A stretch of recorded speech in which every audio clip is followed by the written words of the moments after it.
I don't need this. All right. Good evening, everybody, and welcome to our town hall. It is September 10th at 5:32 here in the council chambers. Tonight, we've gathered here to answer any questions about an upcoming ballot measure. And before we begin tonight, I think I'll go ahead and just have the council introduce themselves.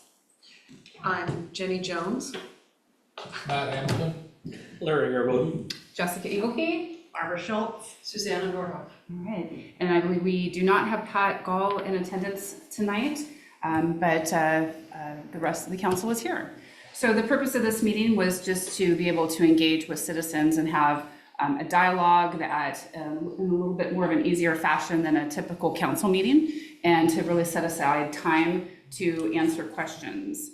I thought what we could do tonight is begin with maybe kind of some information from our Public Works Director of just really just very factual information about where we're at with our current wastewater. And I know the council has been given a presentation before from Mr. Dunham. So what I could hope tonight is maybe he could just kind of give us an abbreviated presentation of some information. The staff isn't here to have input on the ballot measure or to influence any sort of way, but they do have very detailed, accurate information about the state of where we're at today, so they can just give us some very basic information. So how does that sound with everybody? Yeah. Okay. Can you All right. remind me when the last time we had a sewage increase was? Well, Yeah. Yeah, I'll go ahead and actually call our Public Works Director up, and I know he has some historical information, and so that's one of the questions Okay, too thank you. we can ask is that the last time we actually had a sewer rate increase. So thank you so much for agreeing to come to our town hall tonight and reshare some of this information. I know that it's out there in a previous council meeting, but I thought for the benefit of the town hall, if we started with that, and then the council could always ask any clarifying questions, and then we do have some members in the audience here that may have questions. So I'll answer your first question, or your question first. So since measure 6176, we've actually increased our rates based on the Social Security CPI every year. So prior to that, 2020 was the first year we did that, which if I remember correctly, I wasn't prepared for these, was 1.6%. The first year, 8.3, 5.9, and then 3.2. So we've had those four raises, and that was based on Social Security CPI. Part of that was 2014, which they raised the rates from $25 to $30. And part of that was 2006, when they went from $25 or 20 to 25, then 25 to 30. So that's just to answer your question. We'll kind of start in why this started actually 2 years ago to goal setting mission, and all the department heads were asked to provide goals for consideration to the council to adopt it as their own goals, should they so choose. And I provided two. One was a sewer rate increase, which we knew at that time had to go to vote of the people. The other was a street fee, which both of these are because our infrastructure is very aging. To give a little history, our original treatment plant was built in 1952, started in 1948. Prior to that, we had a sewer system that was basically like a storm sewer, just ran into the bay. Houses were connected, cleaned back into the 1911 or so, I think, is our earliest sewer, but it was piped away and out of sight. First treatment plant was 1952. It was an upgrade in 1972. And then our last upgrade at our treatment system was 1991. Last major upgrade, we've made some minor upgrades, such as change the chlorination and some other items to be more efficient. You said 1991? 1991. Okay. So to put that in perspective, think of most of our pump stations and our treatment plant mechanical equipment, think about driving a 33-year-old car and relying on it. Mechanical equipment, whether it's cars, it runs every day. It's not one classic car that you sit in the garage and polish. It runs every day, 7 days a week, 24 hours a day. As far as mechanical equipment, the actual physical building structures are almost all concrete. Aluminum handrails, pretty good longevity there, 50 to 60 years or more. You know, concrete lasts, I think it's hardens to 100 years and then starts decaying. So concrete lasts a long time. Yeah. At least structures do. So because we started our treatment plant in 1952, we actually started building our sewer system in 1948. And forgive me, I've given you these numbers exactly. I don't have them in front of me, but about 80% of our system was built between 1948 and 1975. There's been some subdivisions and development since then, and actually some replacements, but the vast majority of our system has an average age of about 70 years. Our current average age of our collection, our piping that brings all of the system to the treatment plant to be treated, has an average age of 58 years at this date. And 39% of our system's 70 years old or older. Design life of sewer systems 50 years, but realistic expected life is closer to 70. I'm not going to pick on design life. I'm just going to say realistic expected life is closer to 70. And I like to point it out. I mentioned a car on mechanical equipment. It's kind of like a human being. You know, up to 70, we're in pretty good condition, and then we start going downhill. That's kind of my local. You say that percent one more time. I know I've heard it several times, but I want to make sure I. 39% of our system is over 70 years of age, 70 years of age or older, and our average age is 58 years. So with that said, kind of like a human, you don't require a lot of maintenance when you're young. As you get older, you require a little more maintenance, and you're more subject to major failures. I'm just going to call it that. And so, in looking at our rates, and I'll step back and say, we had a rate study done in 2006. At that time, the recommended rate to the council to deal with this depreciation and fund it ahead of time, we were at $20 at that time. The recommended rate was high 30s. I think it was 39. We had a study done in 2012. The recommended rate to the council was $42 a month.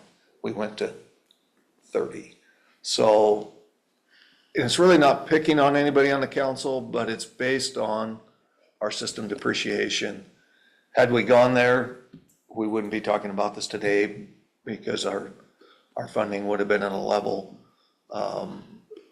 where we're reaching that age where we have a big capital expense starting to occur. We should be replacing about 3,800 feet of our collection system a year. We have been for the last 20 years averaging about 1,200 feet. But again, until you reach a certain age, it's not getting critical. But today this was brought forth to you because the system age and just wear and tear in general on the system is getting to the point where we need to start catching up on the system. Our rates comparatively statewide, we pulled, and I didn't pull Portland. Usually the bigger the system, the better the rates, but our rates are the lowest in the state that I pulled out of 26 agencies. And in the South Coast, we average over $20 less a month than any other sewer provider on the South Coast. We've done that basically because we've been very frugal and maintained our system well, but again, age is a factor that you just can't overcome even by doing normal maintenance. So that's kind of where we're at today. We started almost a year ago, talking to city council. They approved, we hired a consultant to do a financial model of our system based on our 5-year capital improvement plans. And the 5-year capital improvement plans are based on known issues within our system. And actually in 2014, we identified, for example, in our collection system, about 25% of our lines that had issues. We inspect our lines, and by permit, we're required to. We clean them and video them at least once every 6 years. So we have an inventory and know how they're deteriorating and we do repairs as necessary and prioritize the system as such. 2014, almost a quarter of our system was identified as needing maintenance. In that time, we've replaced about 20% of that quarter of our system that we knew in 2014 that needed maintenance. Again, has to do with budget, and we fixed what we can fix with our budget. Again, sooner or later, you got to pay the piper. And that's where I believe we're at today. And that's the reason I pushed this issue to city council. Our rates are extremely low as comparative to other agencies of our size and even larger agencies. The issue is it's time to react and time to ask the voters to consider a sewer rate increase, because if we, well, I don't want to editorialize it.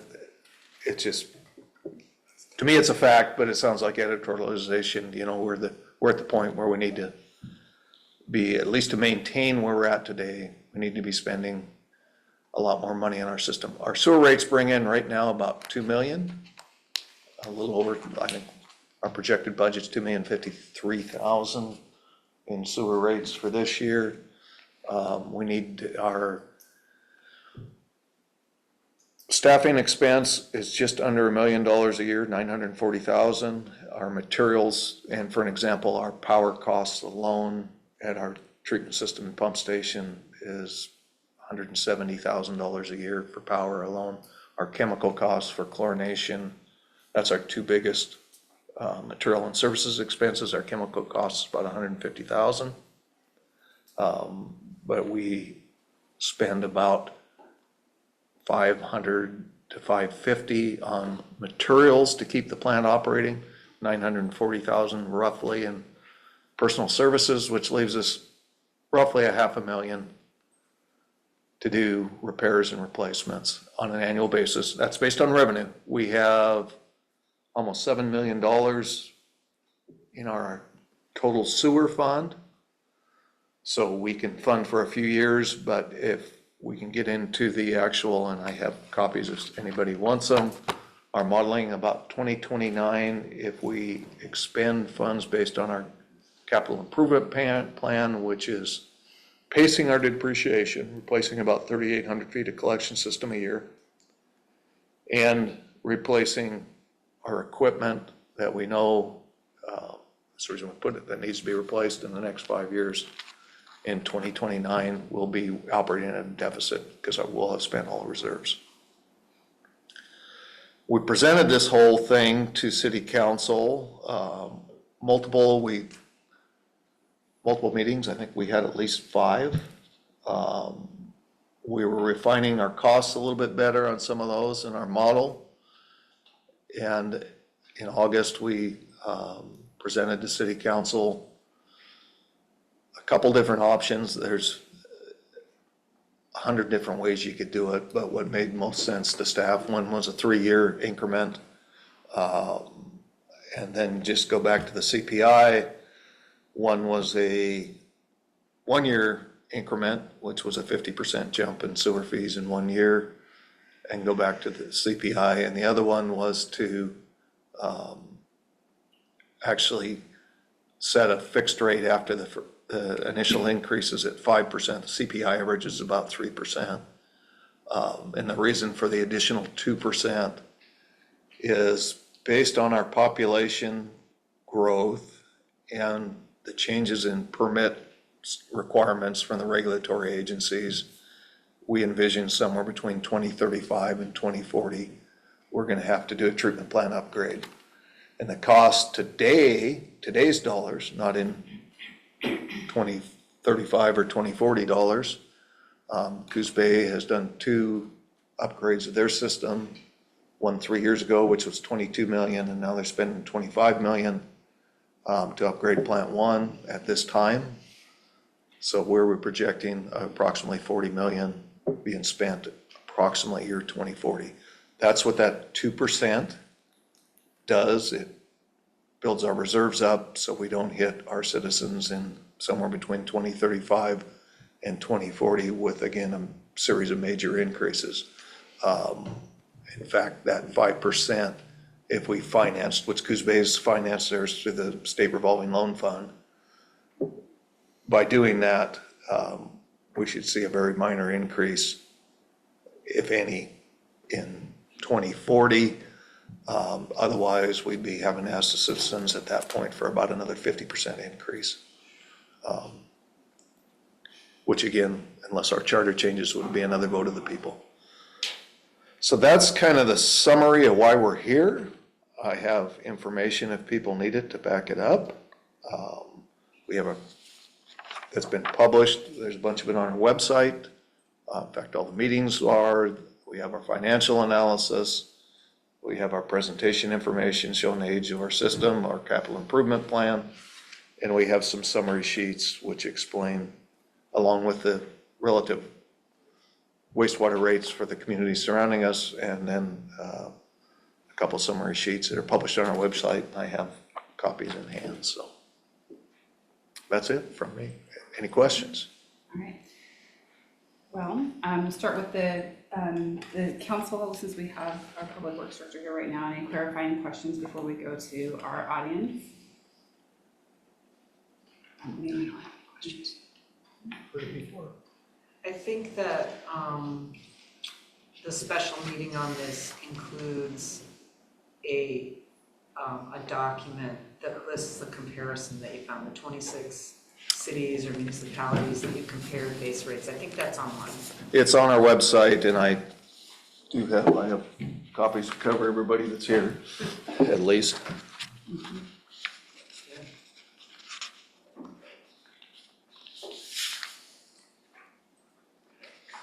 And just a note on that, the local area average is $64.57 a month. Ours is $36.66.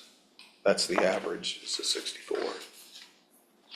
Well, and we do a great job of, not me, but some people do a great job of getting kind of grants, but because of our money, we are running lower than average. We can't even get grants to help us kind of with this component at this time, correct? If you look for financial assistance, specifically the state of Oregon and the federal government want you to help yourself, so they want your rates to be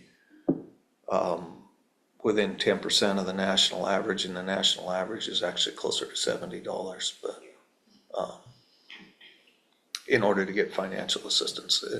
Otherwise, and when we just received a $1.3 million grant a year ago. We did receive that from the federal government. It was a direct federal appropriation through Senator Merkley championing it, but we were told at that time, unless you increase your sewer rates, don't expect to see any more money from us. And how much was that? 1.34 million. So just a tiny portion of a big thing like a treatment plant or something like that. Yeah, the treatment plant upgrade, which will happen probably all at once. But again, we have about $500,000 to spend on capital improvements. We actually have budgeted this year to replace our combination sewer cleaner, vacuum truck, which we use to do our once every 6 years video inspection. The replacement cost of that piece of equipment alone is $625,000 estimated. So that's over our whole budget for a year, let alone trying to replace 3,800 feet of sanitary sewer. Actually, our projected capital improvement costs over the next 5 years, which will carry into the future. We have a big, because of the EPA grant, we actually budgeted to spend, I think, 3.2 million this year. But our average is about 1.8 million a year in capital improvements over the next 5 years, which is our entire revenue almost. If the measure passes. If the measure doesn't pass. If the measure doesn't pass, then we Band-Aid and hold on. Okay, Thank you. all right. Well, thank you. Don't go too far in case we have some questions that we need assistance in answering. I do see a couple people here. You know, this is a really informal town hall. And so if you have a question for the council that we can answer, you just come on forward and just introduce yourself. No pressure, Melinda. I think I have a question though. Okay, if you would come, because we are, so I was really hoping that we would have this huge turnout and 50% of the population would come and we could, you know, answer any further questions, because we've done the presentations and we put them out there. And so I have a few questions that I think some people might have, but I want to see what you have. So if you want to come forward, we're recording this, and that way maybe some people have the same question as you and that can be answered out there. So there's a mic up here, again, no pressure. There's a chair and a mic Pressure, no right there. pressure. He's pressuring. I didn't even do it. Hi, everyone. My name is Melinda Torres. I think the only, one question I have is what is the rate that our sewer system, or our system is, what's the word, depleting at? Depreciation. Yeah, depreciation, yes. Our collection system's depreciating at about $1.7–1.8 million a year. Jeff may be able to actually give you the depreciation schedule. Again,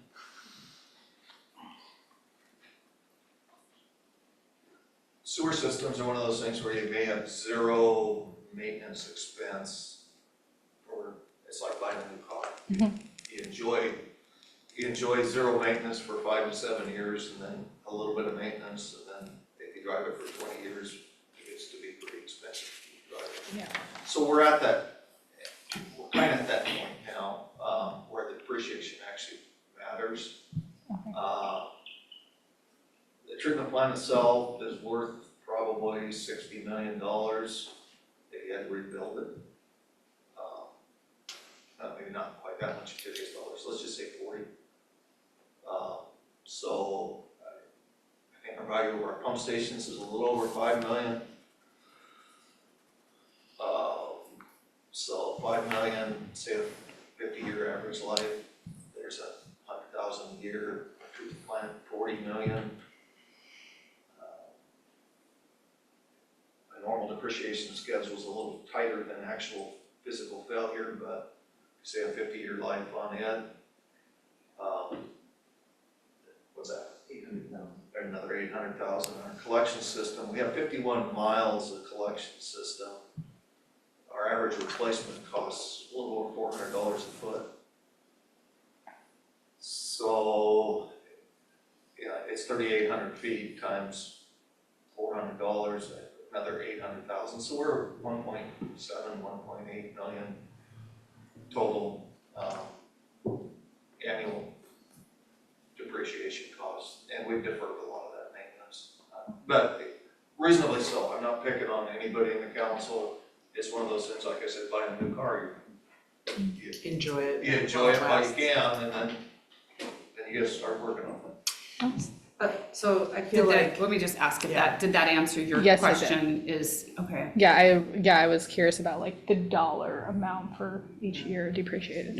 Yeah, that was it. That was it? Let me ask you this. I know that was your question. Yes, it was. Is there other questions that you've heard out there in the community that you have, or, maybe we can help answer, when you're talking to people or they've asked you questions, they know that you're, paying attention to sewer rates lately these days. Have they said, well, how come it's this or how come it's that?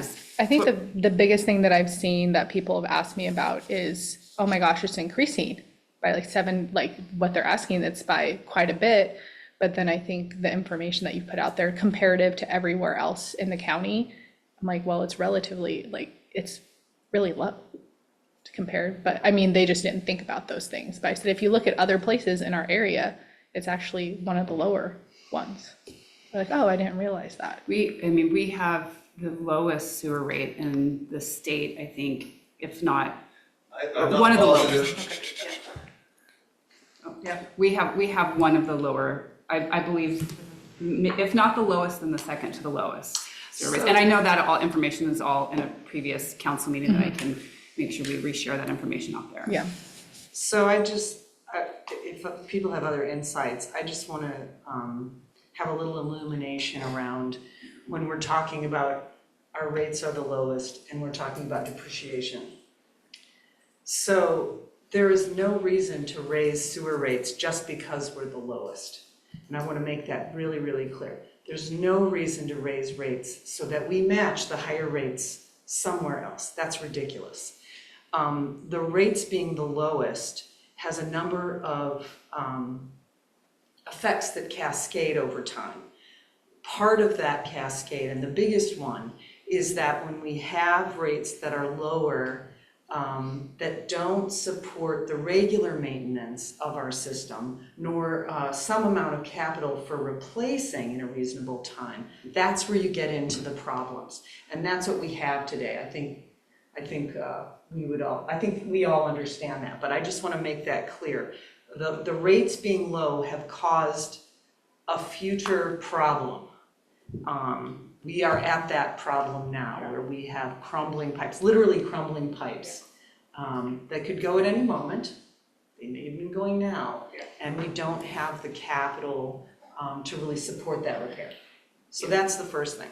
The second thing is depreciation is kind of fancy, right? It's an accounting thing for a while, but when you talk about physical objects, there is a point where depreciation is actually talking about something that you need to repair or replace.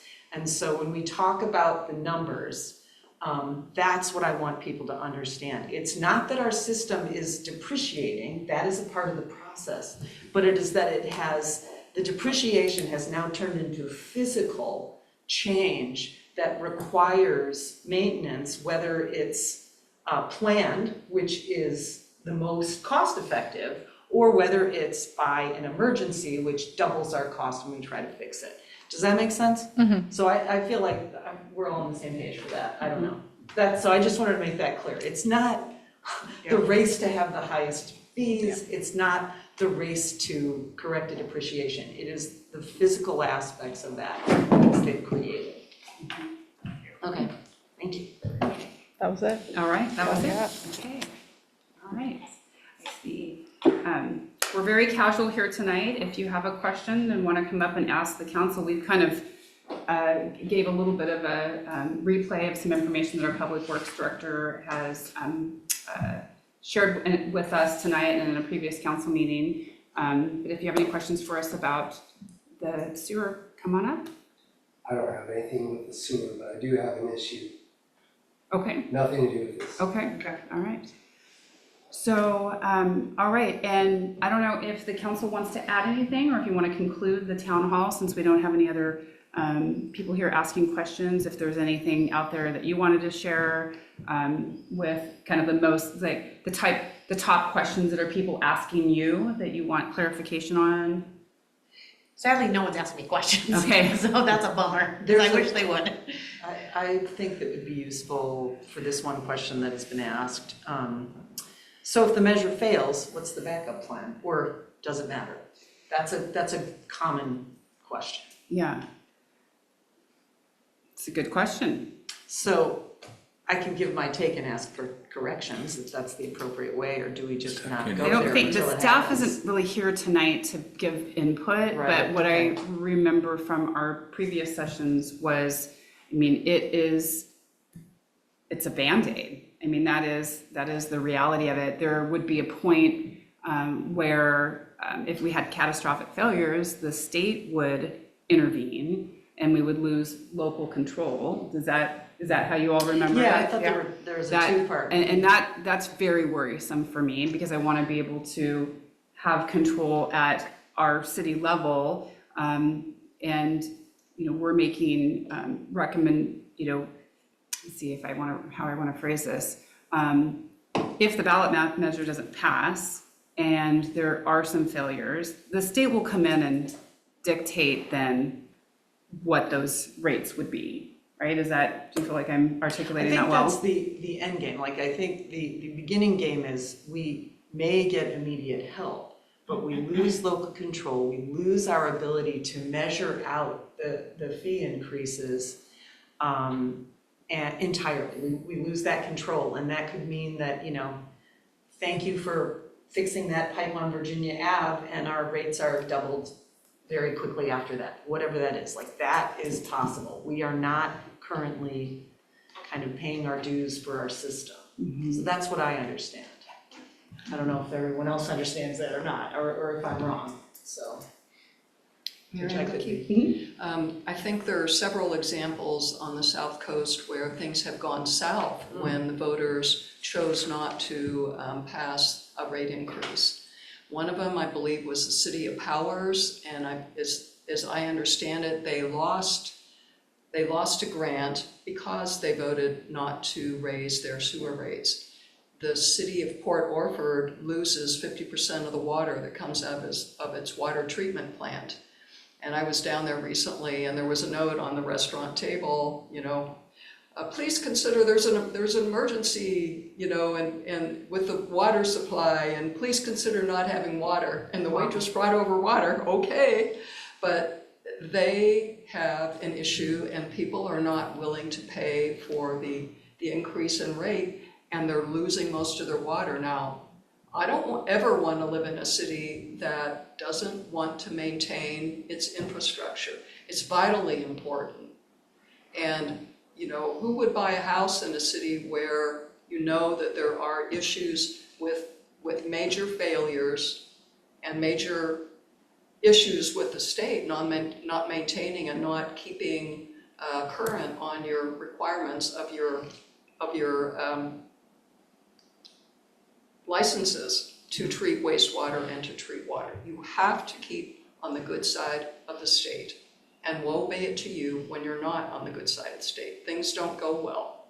Well, and I mean, with good reason. Like, someone might say, big government, it's all bad. And there are things that are definitely annoying. But for this basic level of service, there's, if we think we're seeing increases in our food prices or our tools or our hardware that we're buying, those same, the PVC pipes or whatever the pipes are that are made for the sewer are increasing much larger rates. So there's a reason why it costs so much. It is not in our control, and the municipality doesn't have a choice. A private business, a private residence can choose not to. A municipality has responsibilities to maintain these systems with good reason. Did Lakeside, am I misremembered, did Lakeside vote down the sewer? I didn't mention Lakeside, I'm not sure. I'm not sure, okay. Okay, yeah. Any other myths that you want to debunk out there, or we're going to take all the sewer money and use it for something else? Yes, I think that's the that's other probably a question. fear. Yes, that's the other fear that has come up, which is you will raise these rates and they will be used for something else. And so we all know that that's not the case. The sewer fund is completely different. The measure language is very clear. There's one line item in your sewer bill that it affects. It cannot be altered onto another course, right? So that is a question staff can answer. Oh, okay. So yes, we would appreciate it. Dedication. That'd be Debrief it. on that. Our Finance. finance director, if you would come to the table, please. So one of the, the hopes that I had tonight is that people who had concerns would come in and ask those, and I'm not seeing a large crowd here tonight to answer those, so we're just gonna make up things that I think people might be concerned about. And I guess I'm not making them up or pulling them out of thin air. You're not making but- them up. I think there's been a comment or two maybe online that says, well, who's to say that by 2040, that money that we're paying to the sewer will actually go to the plan? Right, so money raised through a fee increase or through fees are a restricted resource, meaning there's an external restriction that they only be used for that intended purpose. There's no way we would spend those on something other than that. It's just simply a restricted resource, and we have to abide by those. They're tracked in their own fund, they have their own set of books, essentially. So it is a dedicated resource just for that intended purpose. We call that a restricted resource. I think that's such a good point to, not to turn this into a budget meeting this evening, but when you talk about restricted resources, that what's the most of our budget is restricted resources. Definitely. Right? When Correct. I don't know if off the top of my head we can kind of give like an average, is it, 80% of the budget is restricted resources? It's probably more like, it's the general fund's the most unrestricted, Yeah. but we have probably another 20, 25 funds that is restricted or has restricted purpose assigned to it. So it's the majority of the budget is a restricted resource. And a lot of it actually is in things like streets and wastewater and The services. Correct, basic yeah, services, yeah. public safety. that's where those restricted resources lie. Right. Yep. And I would say, just out talking with people in general over the years, that those are a lot of the conversations that I'll have, or people are very confused. They're like, well, how do you have money for flower baskets or things, that enhance tourism, like the ice skating rink, but you can't add fixing more streets? It's because those buckets of money are specifically restricted for tourism or line items for grants and things like that. Absolutely. So the tourism money, the lodging taxes that come in are dedicated towards those tourism type activities. If you look at, for instance, like the gas tax is going to go to streets. So it's I would add that where we have been successful with grants, those are also targeted items where those resources are Yes, restricted, yes. and so we can't just spend those on anything. So yeah. Okay. Which makes sense, this sort of shared resources that we're pulling together, you should have some bells and whistles, but the management of it is a whole other thing. And if it would put any, concerns to, to bed a little bit, the city's audited every single year, and it is, those restricted resources are also placed under audit and scrutiny every single year. So it's not just the city looking out for them, we have external auditors that are also, it's their job to look at and audit our use of those funds. And if we had spent them on something that we were not intended, you'd be sure to hear about it from them. And just to take this time for a shameless plug for the online presentation, or the presentation that you gave at the talk of the town last year, where we have a few more people here that have actually showed Yeah, up it was tonight good. than the talk of the town for the I show budget. slides from that one. It's still out there on the city website, and still so out if there. people really want to have some more information about the budget, how it works, that is just go to the City of North Bend website and they can dive into this. And I know you're always willing to answer questions, take phone calls, or anybody can email us at any time if they're not quite sure or concerned or wonder how something works, and we can always answer those questions. Absolutely. Okay, all right, thank you. Thank you. All right. I went through my 4. Those are your questions. Yeah. I'm not hearing anything else from anybody else. We are open and available to answer questions via email. And I think we'll go ahead and conclude the town hall at 6:11, unless anybody else has anything else they want to ask. All right, Thank go you. ahead and conclude this.